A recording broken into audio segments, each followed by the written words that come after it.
नमस्कार, सुप्रभात। मैं हूँ लवीना और आप देख रहे हैं ग्रह नक्षत्र और आप। और आज के इस कार्यक्रम में हम बात करेंगे कि जो हाथों से हस्ताक्षर नहीं कर सकते उनका क्या हस्ताक्षर होगा और उस हस्ताक्षर का क्या महत्व है। केले का वृक्ष बृहस्पति का प्रतीक होता है, तो इससे हमें क्या लाभ होता है ये बताएंगे हमें त्रिपाठी जी। साथ ही हम आपको बताएंगे आपकी समस्याओं के ज्योतिषीय समाधान। कैसा रहेगा आपका आज का दिन, आज के दिन कौन से उपाय होंगे लाभकारी, साथ ही साथ क्या है खास गुरु मंत्र में। एक हस्ताक्षर बदलेगा आपकी किस्मत, एक हस्ताक्षर बनाएगा आपको धनवान, एक हस्ताक्षर दिलाएगा आपको रोजगार। जाने हस्ताक्षर से अपना भविष्य। हस्ताक्षर की बात करें तो कुछ लोग हाथों से हस्ताक्षर नहीं कर सकते, तो उनका क्या हस्ताक्षर होगा और उनका जिस भी तरह का हस्ताक्षर होगा उसका महत्व क्या होगा, ये बताने के लिए हमारे साथ स्टूडियो में मौजूद हैं प्रख्यात नक्षत्र गतान्वेषी डॉक्टर शंकर चरण त्रिपाठी जी। त्रिपाठी जी, आपका स्टूडियो में बहुत बहुत स्वागत है। प्रणाम। त्रिपाठी जी, आप दर्शकों को बताएं कि जो लोग हाथ से हस्ताक्षर करने में असमर्थ हैं उनका क्या हस्ताक्षर होता है और उस हस्ताक्षर का क्या महत्व है। आप लोग सर्कस जरूर देखे हों,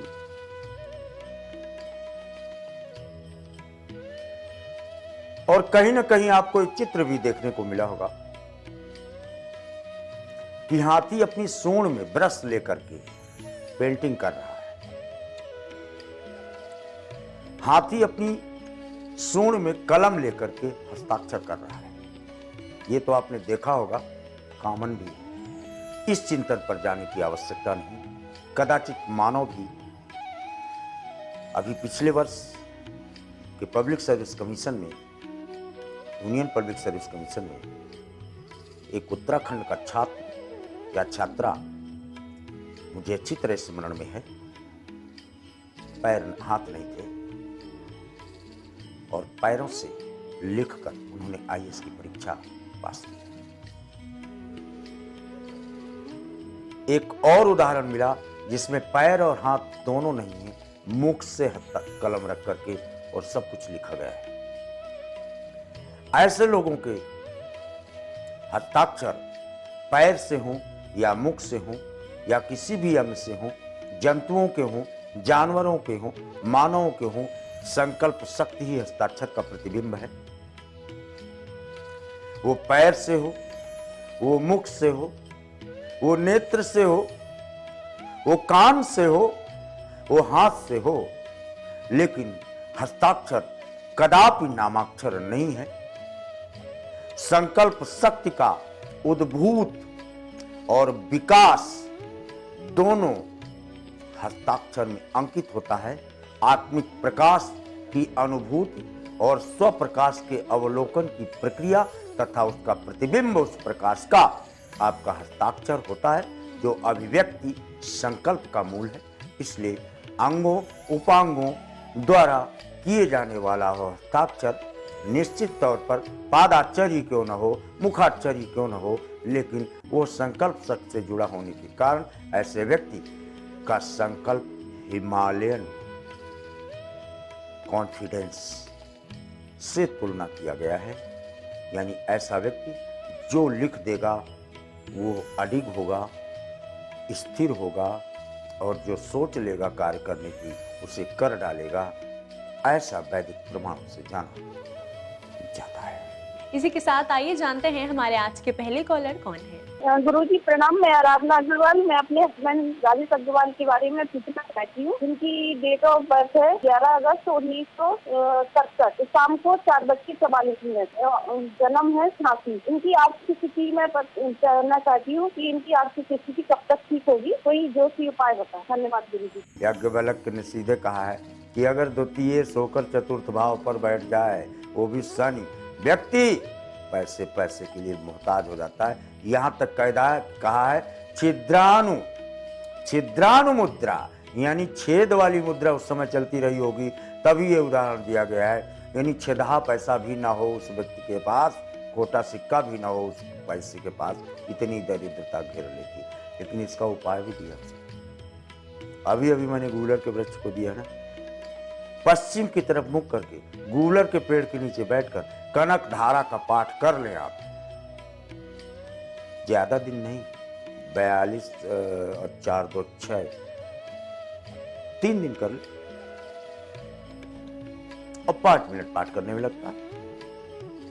जरा इसके फल देखें कि आपकी आर्थिक समस्या का समाधान नया मार्ग कोई अर्थ का खोलती है कि नहीं। क्या प्रश्न है हमारे अगले कॉलर का, आइए जानते हैं। पंडित जी प्रणाम, मेरा नाम स्मिता सिंह है। मेरा डेट ऑफ बर्थ 10 जून 1987 है। मेरा टाइम है 12:45 दिन में और प्लेस है हजारीबाग झारखंड। मेरा प्रश्न ये है कि मेरा सरकारी नौकरी कब तक मिलेगा। कन्या कन्या अनुराधा श्रेष्ठ नक्षत्र है। अनुराधा नक्षत्र वाले को कभी पैसे की समस्या जिंदगी में नहीं होती, सिवाय शनि और सूर्य की महादशा को छोड़कर। इसमें तो फिर चाहे जो नक्षत्र हो धूल टिका देता है, धूल चटा देता है, एक एक पैसे के लिए मोहताज कर देता है। गवर्नमेंट नौकरी आपकी इतनी तय है जितना कल का सूर्योदय शिक्षण विभाग में। दर्शकों, इसी के साथ वक्त हो चला है एक छोटे से ब्रेक का। ब्रेक के बाद त्रिपाठी जी हमें बताएंगे केले का वृक्ष हमारे लिए कितना लाभकारी होता है। सुख और समृद्धि की कैसे होगी प्राप्ति, विवाह में आ रही बाधाएं कैसे होंगी दूर, मानसिक रोगों से कैसे मिलेगी मुक्ति, कैसे होंगे आप दीर्घायु।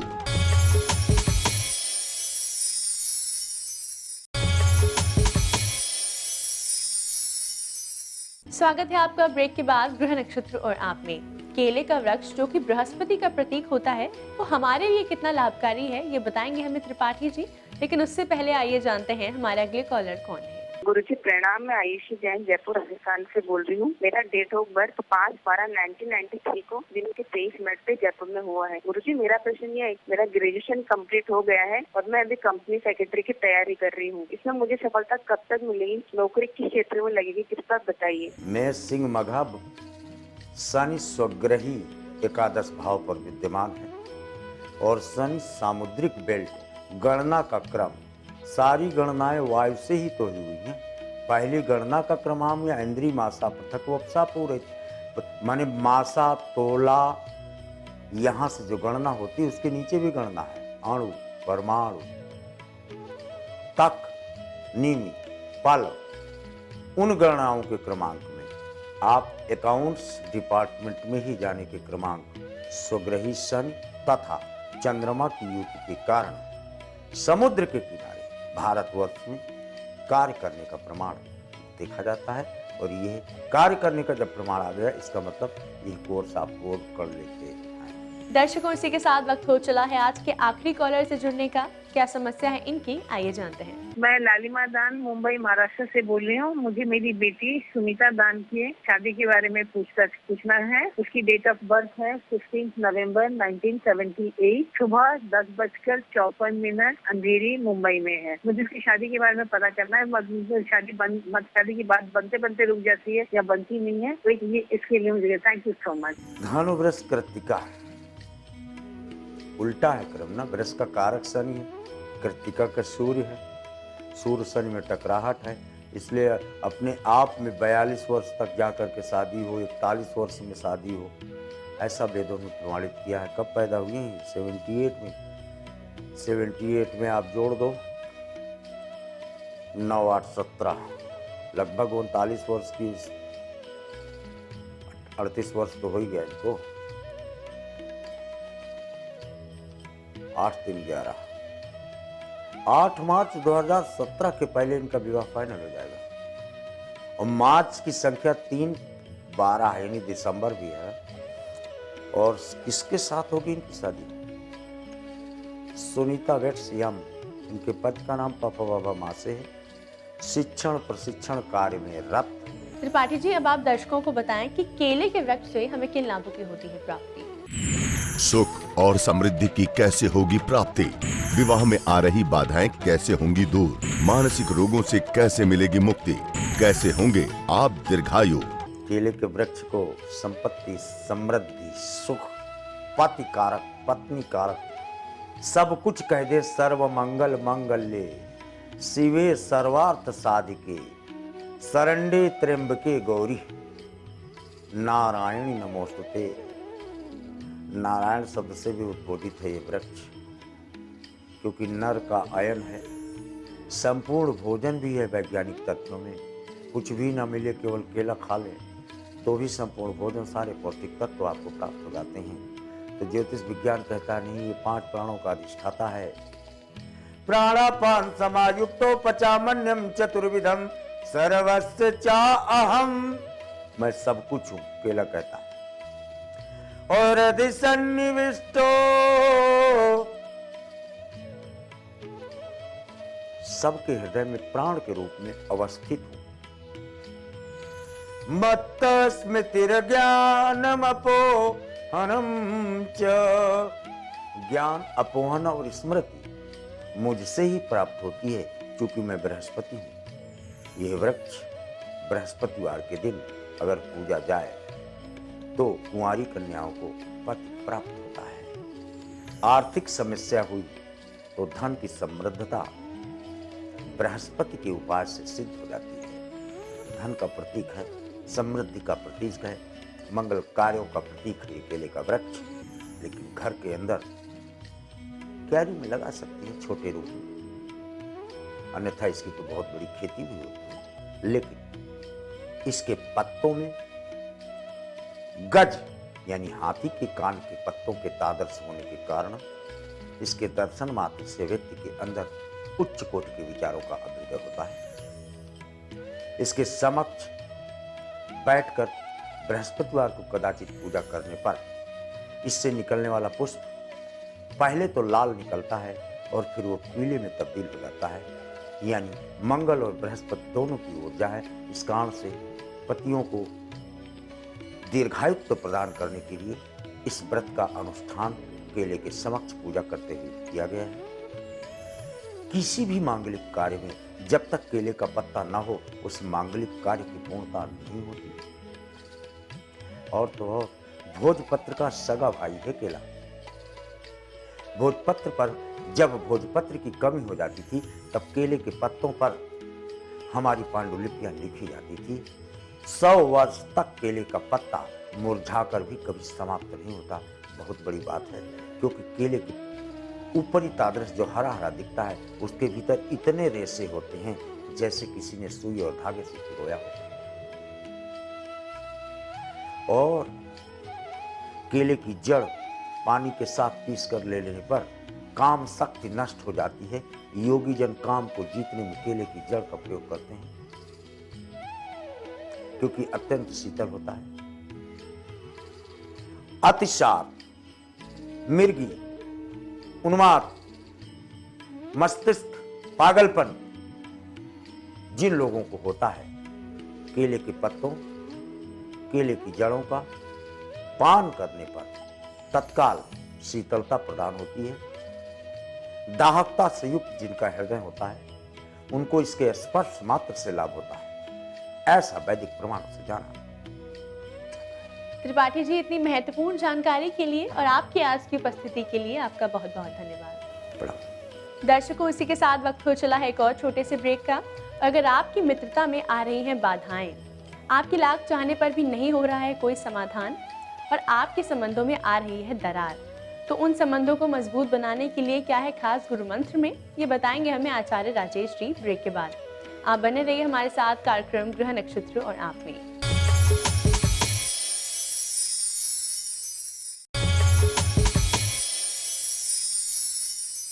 दर्शकों, ब्रेक के बाद स्वागत है आपका ग्रह नक्षत्र और आप में। इस समय स्टूडियो में हमारे साथ मौजूद हैं आचार्य राजेश जी। राजेश जी, आपका स्टूडियो में बहुत बहुत स्वागत है। नमस्कार। आज है तारीख 6 दिसंबर और दिन है मंगलवार। आइए जानते हैं क्या कहता है आज का पंचांग। मार्गशीर्ष मास शुक्ल पक्ष सप्तमी तिथि मंगलवार का आज दिन है। शुभ समय दोपहर 12 बजे से दोपहर 1:30 तक, राहु काल दोपहर 3 बजे से 4:30 तक। आज चंद्रमा रहेंगे कुंभ राशि में। पंचांग के बाद आइए गुरु मंत्र में जानते हैं बिखरे रिश्तों को मजबूत करने के क्या है खास उपाय। मित्रों, आज की सप्तमी को मित्र सप्तमी कहा जाता है। कई बार आपने देखा होगा कि छोटी छोटी बातों को लेकर अपना बहुत अच्छा मित्र बुरा मान जाता है और लंबे समय तक उससे बातचीत नहीं होती है। और ऐसे समय में कहीं ना कहीं कोई दुविधा हमारे मन में लगातार बनी रहती है। और आज वही सप्तमी है। यदि हम अपने मित्र से कंप्रोमाइजिंग के मूड में बात करेंगे तो मित्र बात जरूर मानेगा। और ऐसे में भी जिन लोगों से हमें संबंध सुधारने हैं उन लोगों के नाम की बर्फ़ी, अर्थात आप या तो मावे की बर्फ़ी बना लें और या बेसन की बना लें, चौकोर जो बनती है वही बनाना है। बनाने के बाद उस मित्र के नाम से अपने भगवान को भोग लगा दें। ऐसा करने से आप दोनों की कटुता मित्रता में परिवर्तित होगी और आपका जीवन बखूबी चलना शुरू हो जाएगा। तो आज की सप्तमी विशेष रूप से मित्र को मित्र बनाने में और शत्रु को मित्र बनाने में बहुत लाभकारी होती है। आइए जानते हैं आचार्य राजेश जी से 12 राशियों का दैनिक राशिफल, साथ ही साथ आज के दिन के उपायों से आप अपने दिन को और भी शुभ बना सकते हैं। मेष राशि वाले व्यक्तियों का आज समय बहुत अच्छा है, अच्छे लाभ मिल रहे हैं और जिन लोगों से आपको लंबे समय से नहीं मिल पा रहे थे आज उनसे भी फायदा होगा। आज आपका दिन अच्छा रहे, भगवान शिव जी के दर्शन करें। वृषभ राशि, वृषभ राशि वाले व्यक्तियों का तो आज व्यापार व्यवसाय भी बढ़ेगा, नौकरी भी बढ़ेगी। कुछ अच्छा ही संकेत मिल रहा है जो आपकी तरक्की लगातार बनाए रखेगा। आज आपका दिन और भी अच्छा रहे, उसके लिए हल्के रंग के वस्त्र पहने। मिथुन राशि व्यक्तियों का आज चंद्रमा भाग्य को बढ़ा रहा है, लेकिन भाग्य के माध्यम से कई बार छोटे लोगों के माध्यम से भी नुकसान हो जाता है। ऐसी स्थिति आज थोड़ी सी बन रही है कि अपने अधीनस्थ लोगों पर थोड़ी सी आपको निगाह बनाकर रखनी होगी। आज आपका दिन अच्छा रहे, उसके लिए कांच में मुंह देखकर घर से बाहर प्रस्थान करें। कर्क राशि वाले व्यक्तियों के लिए चंद्रमा आज थोड़े से विपरीत चल रहे हैं। आज आपको स्वास्थ्य का भी ध्यान रखना होगा और भोजन का भी आपको ध्यान रखना होगा। आज भूखे नहीं रहें, इसका विशेष ध्यान रखें। आज आपका दिन और भी अच्छा होगा, उसके लिए अपने भगवान को मीठे दूध का भोग लगाएं। सिंह राशि, सिंह राशि व्यक्तियों के लिए आज समय थोड़ा सा विपरीत चल रहा है। एक तो परिजनों से छोटी बात को लेकर विवाद हो सकता है और जितना आप सोच रहे हैं उतना काम नहीं कर पाने के कारण थोड़ा सा मानसिक तनाव हो सकता है। आज आपका दिन अच्छा रहे, उसके लिए थोड़ा सा ध्यान दोपहर में जरूर करें। कन्या राशि, कन्या राशि व्यक्तियों का दिन बहुत अच्छा है, दिन खास भी है और कुछ अच्छे लोगों से आज मिलना भी होगा जो भविष्य में लाभकारी होंगे। आज आपकी योजनाएं सही चलती रहेंगी। आज के दिन की सफलता के लिए सेव फल का प्रसाद भगवान को अवश्य चढ़ाएं। तुला राशि, तुला राशि व्यक्तियों को आज निश्चिंत रहकर काम करना चाहिए। जो भी सूचनाएं मिल रही हैं या तो अफवाह हैं या उनको उतनी दम नहीं है जितना आप उसे सीरियसली ले रहे हैं, तो अपने काम से आज भ्रमित ना हों। आज के दिन की सफलता के लिए काम से काम रखें, अच्छा होगा। वृश्चिक राशि, वृश्चिक राशि व्यक्ति आज स्थायी संपत्ति के संबंध में कुछ ठोस निर्णय करेंगे और निर्णय बहुत सही होगा। भविष्य में इसको आपका फायदा भी प्राप्त होगा। वर्तमान व्यवसाय लाभकारी सिद्ध होगा। आज के दिन की सफलता के लिए अपने व्यवसाय स्थान से भिखारी को खाली हाथ नहीं जाने दें। धनु राशि, धनु राशि व्यक्तियों का तो दिन मुझे लग रहा है आज सबसे अच्छा है। आपको सभी प्रकार से चांदी ही चांदी है। आज के दिन की सफलता के लिए आप भी चांदी की वस्तु अपने साथ रखें। मकर राशि, मकर राशि व्यक्तियों का आज दिन थोड़ा सा कमजोर है। एक तो वाणी पर संयम रखना होगा, दूसरा पैसा किसी को उधार ना दें, लेकिन आपको जिनसे लेना है उनसे आप संपर्क जरूर करें। आज आपका दिन अच्छा रहेगा, उसके लिए अपने इष्ट देव की एक माला का जाप करें। कुंभ राशि, कुंभ राशि व्यक्तियों का दिन अच्छा है और दोपहर में और अच्छी सफलताओं की प्राप्ति होगी। आज आप मेहनत अधिक करेंगे, उसके अनुरूप जो कार्य के परिणाम प्राप्त होंगे उसमें थोड़ा सा समय लग सकता है, लेकिन आज की मेहनत बेकार नहीं जाएगी। आज आपको और भी अच्छे लाभ मिलें, उसके लिए चांदी का दान करें। मीन राशि, मीन राशि व्यक्तियों का आज दिन थोड़ा सा यात्राओं का है। यह यात्राएं सफल होंगी, बाकी जो भी काम आप कर रहे हैं उसमें भाग दौड़ थोड़ी सी अधिक रहेगी। आज के दिन की शुभता के लिए थोड़ा सा धन अपने जेब में जरूर रखें। राजेश जी, आपकी आज की उपस्थिति के लिए आपका बहुत बहुत धन्यवाद। नमस्कार दर्शकों, इसी के साथ वक्त हो चला है आज के एपिसोड को यही समाप्त करने का। कल फिर आपसे मुलाकात होगी इसी समय इसी चैनल पर। तब तक के लिए नमस्कार।